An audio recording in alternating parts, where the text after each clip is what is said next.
Olá a todos, tudo bem com vocês? Eu sou o professor Cláudio Marcelo e dentro desta série de vídeos que estamos fazendo sobre a declaração do imposto de renda da pessoa física, o nosso assunto de hoje irá tratar sobre como que é feita a declaração que é chamada de declaração de espólio. Então é sobre este assunto que nós iremos comentar um pouco no vídeo de hoje. De acordo com as regras da Receita Federal, o espólio é o conjunto de bens, de direitos e obrigações da pessoa falecida. Então, muitos têm a falsa ilusão de que o imposto de renda ele inexiste após a pessoa ter falecido. E, na verdade, não é assim. Há uma série de requisitos necessários para que, mesmo essa pessoa, depois de falecida, alguém dê um tratamento tributário aos eventuais bens, direitos e obrigações que o decujus tinha. Então, do ponto de vista do imposto de renda devido, né? Quando o contribuinte faleceu após a entrega da declaração, como será que fica nesta obrigação tributária? Então, nesta condição, poderão existir duas situações. A primeira é se houver bens a inventariar, será a própria declaração, que é chamada de declaração de espólio, que será a responsável pelo pagamento, pela quitação deste imposto.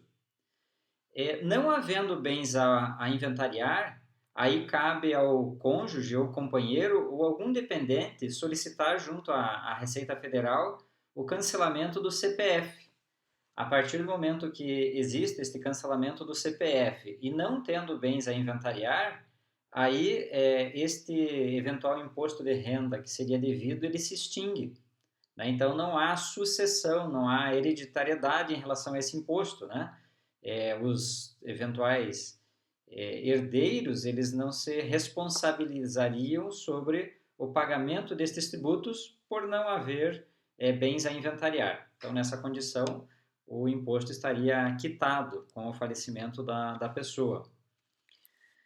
Por outro lado, poderá existir também imposto de renda que não foi recebido em vida pelo titular quando encerrado o inventário. Nesta condição também há duas situações que nós vamos tratar agora, né? Então, existindo este imposto a restituir e a pessoa tendo falecido, os eventuais herdeiros eles dependerão de ter o que é chamado de alvará judicial, caso o processo tenha sido feito dentro de um inventário. Aí o documento então hábil para fazer a movimentação desses valores a restituir seria através desse alvará judicial. Numa outra situação em que este imposto ele é de direito de algumas pessoas, mas não foi estabelecido através de um inventário judicial, pode ser através do inventário que é dito de inventário com escritura pública. E aí os herdeiros também eles dependerão de ter este documento, a escritura pública da partilha que foi feito dos bens, dos direitos e das obrigações do falecido, e através desse documento, né, escritura pública, poderá movimentar o eventual imposto a restituir.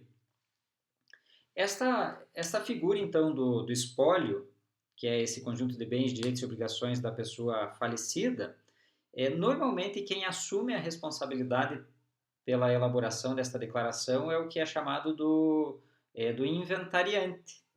Então, o espólio ele é apresentado em nome da pessoa falecida, com o CPF, inclusive, mas é designado um campo do inventariante, que seria essa pessoa responsável pelas informações. E o inventariante ele deverá informar o CPF, o nome completo e o endereço, para que haja um acompanhamento das etapas que compõem o espólio. Porque normalmente esta condição de espólio, em uma certa normalidade, ela se divide em três etapas. Existe o que é chamado da declaração inicial, há ainda a declaração intermediária e a declaração final de espólio. Então, são três condições que devem ser respeitadas ao longo da elaboração das possíveis declarações de imposto de renda. Falando da declaração inicial, de espólio é aquela que corresponde ao ano calendário do falecido.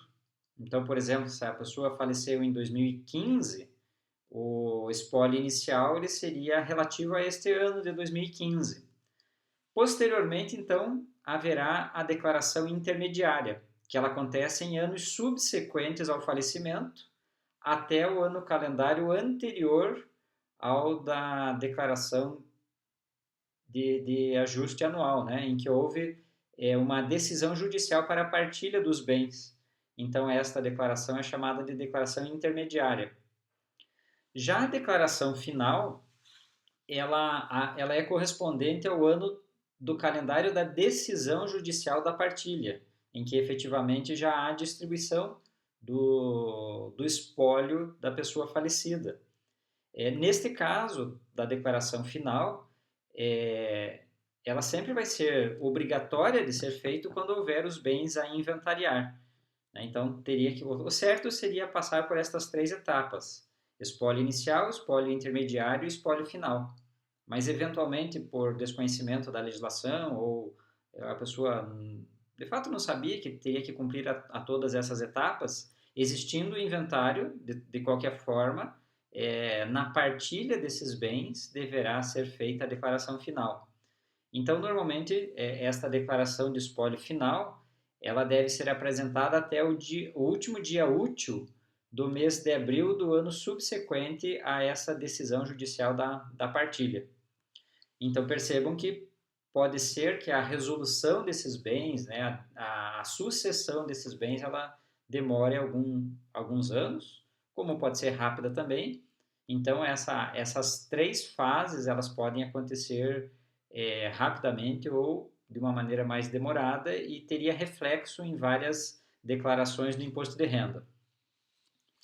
Quando nós falamos então desta declaração de espólio, às vezes surgem algumas dúvidas, né? O que poderia ser permitido deduzir nesta declaração e o que a legislação entende como gastos que teria dentro desse espólio que são considerados como indedutíveis.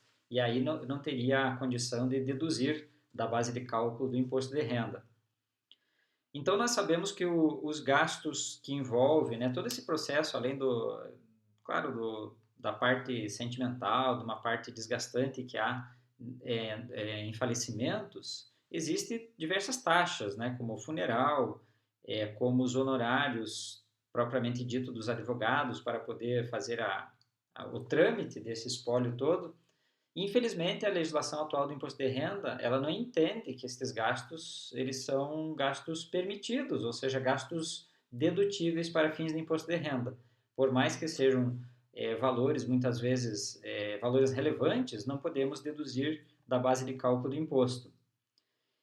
Agora, todas as deduções permitidas aos demais contribuintes, aquelas que normalmente são feitas na declaração de imposto de renda, também para fins de espólio, elas são consideradas como dedutíveis. Isso se nós falarmos nas etapas anteriores, na inicial e na intermediária. Na declaração final do espólio, uma restrição que a legislação coloca é que não pode ser aproveitado aquele desconto que é chamado de desconto simplificado, que ele pega, como regra geral, 20% do rendimento da pessoa e, sem nenhuma comprovação adicional, permitiria a dedução. Então, quando é feita a declaração final de espólio, esse desconto simplificado ele não pode ser aproveitado, né? Há uma restrição do ponto de vista do imposto de renda em relação a esta dedutibilidade. Para aquelas declarações de espólio de pessoas que não moram mais no nosso país, né, que são considerados os não residentes no Brasil, também há um tratamento que devemos tomar cuidado quando da elaboração da declaração de espólio, é que, neste caso, não é obrigatório a fazer a declaração em si. Porém, os rendimentos produzidos no Brasil e que eles são decorrentes do espólio daquela pessoa que não reside no nosso país, estes rendimentos, há incidência do imposto de renda, e essa incidência é dita que é uma incidência de forma definitiva, ou seja, haverá retenção do imposto, nós teremos que recolher este imposto e ele é um imposto que não pode ser compensado na declaração de ajuste anual. E este recolhimento deste tributo, né, dos rendimentos produzidos aqui no Brasil sobre um espólio de pessoas que não residem no nosso país, ele deve ser recolhido até a data do trânsito em julgado da decisão judicial desta partilha dos bens. Então deve ser respeitado, né, este prazo para que nós não incorramos em erros no momento da elaboração da declaração do imposto de renda. Por fim, cabe aqui também destacar como que ficaria eventualmente as transferências dos bens desse espólio para os herdeiros. E a legislação ela nos impõe também algumas regrinhas importantes para que nós possamos fazer corretamente a declaração. Então, sujeita-se, nesse processo de transferência, a apuração do que é dito como ganho de capital, quando a transferência desses bens, elas ocorrerem pelo que é chamado de valor de mercado, e que este valor de mercado ele seja diferente daquele valor que havia sido declarado pelo espólio, a declaração anterior do falecido, né? Então, vamos supor que tivesse um terreno lá que na declaração dessa pessoa estivesse por 100 mil reais. E neste momento da transferência dos bens, o receptor desse terreno, o herdeiro, né? Ele coloca o valor do terreno a valor de mercado, que é possível fazer isso, né? Aí vamos supor que esse valor de mercado ele fosse para 200 mil reais. Então, se na declaração original era 100 e agora foi para 200, então essa diferença de 100 mil reais ela seria tributado, porque houve um ganho de capital. Então devemos tomar cuidado nesse processo de transferência e fazer os cálculos para ver o que é menos oneroso do ponto de vista de impostos, do ponto de vista tributário, para que não haja o desembolso desnecessário, pelo menos nesse momento de transferência. Por último, também, eu vou destacar aqueles valores recebidos pelo espólio ou pelos herdeiros decorrente de o que é chamado pela legislação de moléstia grave. Então, existem algumas doenças que, enquanto a pessoa recebe a pensão decorrente dessas doenças ou moléstias graves, neste procedimento de receber estes rendimentos são considerados como isentos. Porém, se houver ainda o recebimento destes valores através do espólio decorrente de moléstia grave, como quem receberá não é aquele que tinha a moléstia, aí neste caso devem ser tributados os valores na fonte e na declaração de ajuste anual, ou na própria declaração final de espólio. Ou seja, aquela isenção que nós tínhamos, que essas pessoas tinham antes do falecimento, para os herdeiros e para as pessoas sucessoras, este valor será tributado. Ok? Então, vocês devem ter percebido que existe uma série de detalhes na declaração que é chamado de declaração de espólio e que, de alguma forma, eu espero que este vídeo tenha servido para elucidar um pouquinho mais este assunto, que para alguns é um pouco complexo. Se gostaram de mais este vídeo relacionado à declaração do imposto de renda, por favor, não deixem de dar um like no meu canal no YouTube, Professor Cláudio Marcelo, achando que contribuirá para várias outras pessoas compreenderem melhor sobre a declaração de imposto de renda, sobre contabilidade, sobre finanças, que são os assuntos que eu trato dentro do canal no YouTube, eu peço a gentileza do compartilhamento dos vídeos. Assim, é uma forma de incentivo para que eu continue produzindo esses vídeos e que, de alguma forma, eu contribua para a formação pessoal e profissional das pessoas, e não só dos contadores, que é esse o meu propósito. Um abraço a todos, nos encontramos no nosso próximo vídeo.